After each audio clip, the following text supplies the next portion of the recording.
احمد ویس صاحب آج تو کچھ مطمئن ہوئے آپ؟ عدالت نے سماعت کے لیے 11 مارچ کا دن دیا ہے 190 ملین پاؤنڈ کیس کے اندر جو سزا معطلی کا معاملہ ہے، اس سے آپ کی امیدیں جاگ گئی ہیں یا آپ کے خدشات ابھی بھی ادھر ہی ہیں؟ نہیں، اب تو کہتے ہیں نا کہ کفر ٹوٹا خدا خدا کر کے. اب بتائیے 1 سال کے بعد آپ بھی ماشاءاللہ بیرسٹر ہیں، پریکٹسنگ لائر رہے ہیں اور سمجھتے ہیں تمام اونچ نیچ کو سیاست کی اور وکالت کی بھی. آپ بتائیے کہ کرمنل اپیل کے اندر سسپینشن آف سینٹنس کی درخواست اسی لیے ہوتی ہے کہ فوراً اس کی سماعت ہو جائے. جی ہاں نہ ہو جائے، اگر ڈسمس ہو جائے تو اوپر چلے جائیں گے اور وٹ ایور اٹ از. لیکن یہاں 1 سال گزر گیا، اس کی وہ درخواست نہیں لگنے دے رہے. آپ اندازہ لگائیے یہاں سے کہ رول آف لا کس بری طریقے سے ہٹ ہوا ہے پاکستان کے اندر. کتنا ہمارا وہ تاثر جو ہے قانون کی بالادستی کا، وہ نظام جو ہماری آئیڈیالوجیکل سٹیٹ کی بنیاد ہے، اس کو ایک میرے خیال میں بہت سخت دھچکا بھی لگا، نقصان پہنچایا گیا. اور یہ میرے خیال جہاں میں سمجھتا ہوں کہ پاکستان جو کہ ایک آئیڈیالوجیکل سٹیٹ ہے، وہاں اینٹی سٹیٹ ایکٹیویٹی سب سے بڑی یہ ہے کہ رول آف لا کو آپ نے رول آف اتھارٹی سے بدل دیا. یہ خطرناک کام ہے بہت، اور اس کا بڑا نقصان ہوگا. نہیں بٹ چلے یہ چیف جسٹس صاحب سے حکومت کا تو اس سے کوئی لینا دینا نہیں ہے نا. یہ تو آپ کا چیف جسٹس صاحب سے گلا ہوگا، وہ آپ کا گلا پہنچ بھی گیا، انہوں نے گلا شاید پارشلی دھویا بھی ہے. کہاں گلا ہوگا؟ یہ پرابلم اس وجہ سے ہے کہ حکومت کے انگوٹھے کے نیچے تو جوڈیشری ہے اس وقت. اچھا 26ویں 27ویں ترمیم کے بعد. ٹھیک ٹھیک ٹھیک ٹھیک ٹھیک. یہ اس لیے ہو رہا ہے سب کچھ. ورنہ کبھی آپ سوچ سکتے ہیں کہ عدالت کے اندر جو ہے چیف منسٹر جو ہے وہ ایک کھڑا ہو کے ایک گزارش کرنے لگے اور جج صاحب جو ہیں چیف جسٹس صاحب وہ منہ پھیر کے نکل جائیں؟ ایک کرٹسی بھی ڈیمانڈ کرتی. کیا ہو جانا تھا اس سے؟ سر وہ کہتے ہیں اتنی بیشنگ کی ہے جج صاحب کی، تو وہ آپ آگے سے کیا وہ اسلام کا جواب دیں؟ وہ ان کو، وہ بھی انسان ہی ہے، ان کا بھی دل ہے. کوئی بیشنگ نہیں ہوئی، ایسے کر رہے ہیں. اچھا کچھ بھی نہیں بیشنگ کی تھی تو وہ چلے کنٹمپٹ ایشو کر سکتے. میں وزیر مملکت برائے اصلی قانون جو ہے اس کے حوالے سے، جو پاکستان کا قانون ہے اس کے حوالے سے بیرسٹر عقیل ملک صاحب سے پوچھ لیتا ہوں. ملک صاحب، آپ نے آئین کے اندر 2 ترامیم کر دی اور انگوٹھے کے نیچے ہے عدلیہ آپ کے، بقول احمد اویس صاحب کے.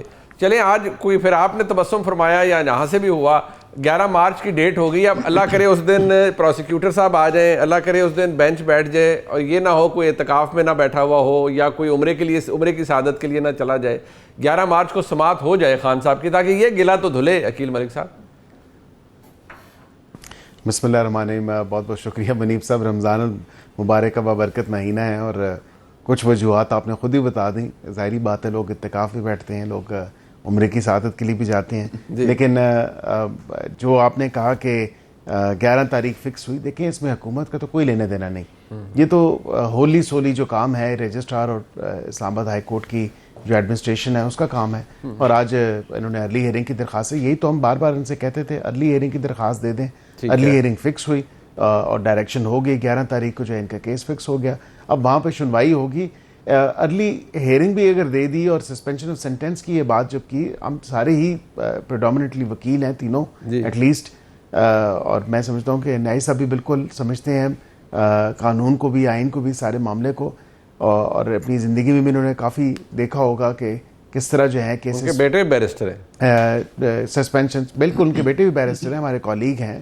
تو میں اسی لیے کہہ رہا ہوں کہ یہ تمام چیزوں کو دیکھتے ہوئے یہ تو نہیں ہو سکتا کہ کسی کی خواہش پہ کیس فکس کیا جائے، کسی کی فرمائش پہ کیس فکس کیا جائے. ہاں یہ ضرور ہے کہ بالکل کیسز جلدی فکس ہونے چاہیے، لیکن اس کے سر احمد اویس صاحب، سر بار بار آپ اس کا گلا نہ کریں. کوئی پتہ نہیں 11 کو سماعت بھی ہونی ہے یا نہیں. سر اس کے اوپر ذرا تھوڑا اتفاق نہیں ہو رہی. نہیں اس پہ میں پیش بندی تھوڑی سی منیب صاحب نہیں اس پہ بالکل میں گزارش ہی کروں گا کہ دیکھیں اس پہ یہ چیز نہیں کہنی چاہیے کہ سال بعد کیوں فکس ہوا ہے. اب دیکھیں نا، جب 26ویں 27ویں ترمیم ہوئی تو ہم نے چیزوں کو سٹریم لائن کیا. ہم نے کہا کہ کم از کم اپنے وقت پہ ہو اور کسی کا اور جلدی ڈسپوزل ہو چیزوں کا. سپریم کورٹ میں دیکھیں کیا اگر 26ویں 27ویں ترمیم نہ ہوئی ہوتی تو کیا سپریم کورٹ میں ان کی متفرق درخواست لگتی جو کھوسا صاحب نے دی تھی؟ اور پھر یہ ڈاکٹرز کو ایگزامینیشن کے لیے اسپتال and so and so forth یہ تمام تر چیزیں ہوتی ہیں. اب تو وہاں پہ بھی ایک درخواست دائر کی ہوئی ہے ارلی ہیئرنگ کی کہ یہ تمام تر معاملہ جو ہے آپ فکس کریں. اگلے ہفتے جو ہفتہ شروع ہوگا تو 11 کو تو ڈیٹ اب فکس ہو چکی ہے, اگلے ہفتے سپریم کورٹ میں دیکھتے ہیں کیا بنتا ہے, لیکن عدالتوں سے ہی ریلیف ملنا ہے. ویسے اس بات پہ یہ اس کی سند نہیں ہے کہ کل آفریدی صاحب بھی کہہ رہے تھے کہ میں نے سلام کیا, انہوں نے میرے سلام کا جواب ہی نہیں دیا, چیف جسٹس صاحب عزت مآب چیف جسٹس صاحب اٹھ کے چلے گئے, علیمہ خان صاحبہ نے کہا ہمارا بھی سلام کا جواب نہیں دیا. اس کا مطلب ہے نا کہ کیس اس لیے مقرر نہیں ہو رہے تھے کہ چیف جسٹس صاحب بیچ میں سے دکھی ہیں, ان کا دل دکھتا ہے, وہ غصے میں ہیں کہ انہوں نے میری ناٹ آل میں اس میں اگر چیف جسٹس کا ایسے دل دکھنے لگے تو پھر معاملات ختم ہو گئے. میری تو ایک پرزمپشن ہے نا کہ سوال کا جواب نہیں, اویس صاحب ہم بھی پیش ہوتے ہیں ججز کے سامنے جب ہم پیش ہوتے ہیں تو ہم سلام سے کام نہیں شروع کرتے, مطلب ہم اپنے کلائنٹ کے کیس نہیں کرتے, بالکل بھی نہیں ہے, کہہ لیں یا آپ نہیں کرتے. ہم دیکھیں نا, مطلب یہ تمام تر معاملہ صبح ارجنٹ پہ کیس لگاؤ تو پہلے سب سے پہلے یہ تو نہیں کہتے السلام علیکم جی, یہ وہ تو نہ ہوتا ہے نہ کوئی معاملہ ہوتا ہے, وہ تو فٹافٹ جو ہے. مطلب آپ جو چیف جسٹس صاحب کا سلام کا جواب نہ دینا ہے آپ سمجھتے ہیں it is not a problem at all, Afridi صاحب کو سلام کرنا نہیں چاہیے تھا. It's not a problem at all because court room کا کچھ ڈیکورم ہوتا ہے, کورٹ روم کے کچھ دیکھیں نا, آپ پرسنلی جا کے ان کو یہ تو نہیں کہہ سکتے السلام علیکم جی کیا حال ہے آپ کے, یہ تو نہیں چلے گا نا, وہاں پہ عدالت ہے, ٹھیک تھوڑی وہ ایسا معاملہ ہے. مطلب لیکن خدا کے لیے عدالت کے جو اپنی ضروریات وہ تو پوری کرے نا, اس کو نہیں, اس کا تعلق کوئی نہیں ہے نا. احمد اویس صاحب عقیل ملک صاحب سے, جناب احمد اویس صاحب وہ کہتے ہیں, ہمارے عقیل ملک صاحب کہتے ہیں میرے ہاتھ صاف ہیں, وہ قانون کے طور پہ صاف ہے, ویسے قانون کے ہاتھ لمبے ہوتے ہیں لیکن ان کے ہاتھ لمبے ہونے کے ساتھ ساتھ صاف بھی ہیں.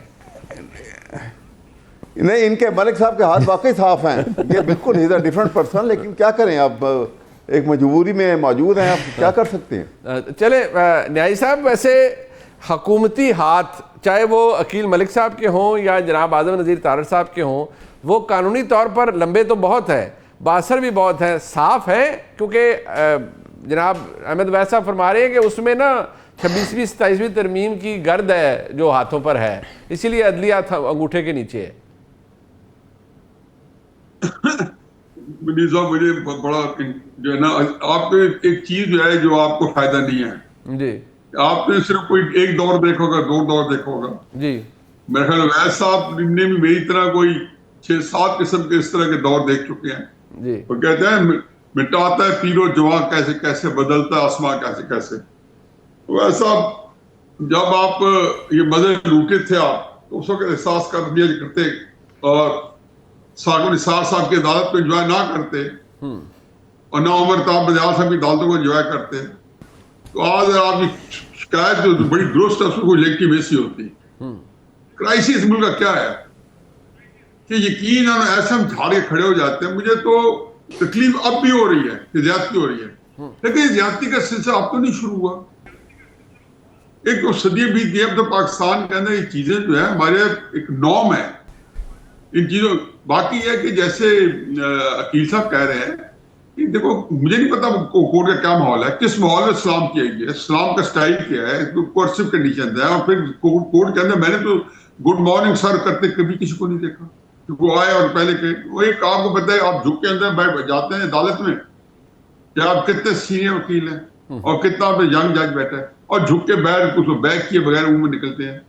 یہ تو اس میں سلام دعا کی تو بات بعد میں آتی ہے, اس سے پہلے تو ہوتے ہیں اپنی بات سنی جائے, اور میرے خیال سنی گئی ہے تحریک انصاف کے لیے جتھا دینا, لیکن یہ کہ انصاف ملے گا. میں ایک واقعہ سناؤں گا اس کے بعد آپ کو اس کے اوپر. اچھا جی.